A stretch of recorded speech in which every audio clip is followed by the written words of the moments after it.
অন্নপূর্ণা ৩,০০০ টাকা নিয়ে তো অনেকেই অনেক রকম ভিডিও বানাচ্ছে, কে কীভাবে টাকা পাবে, কে পাবে না।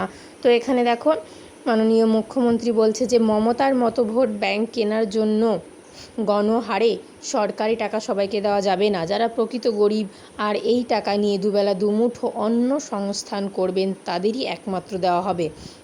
মানে বলছে সবাই কিন্তু সবার জন্য কিন্তু এই টাকাটা নয়, যারা খেতে পায়, যারা সরকারির সাথে যুক্ত।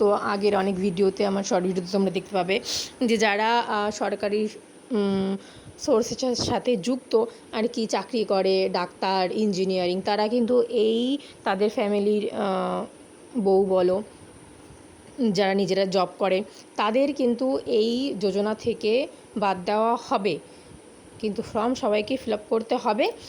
আর এখানে বলছে সবাইকে কিন্তু দেওয়া হবে না। এই টাকাটা যাতে ভালো কিছু লাগে, যারা খেতে পারে না, তারা পড়তে পারে না, তাদের জন্য কিন্তু এই টাকাটা স্পেশাল করে দেওয়া হচ্ছে।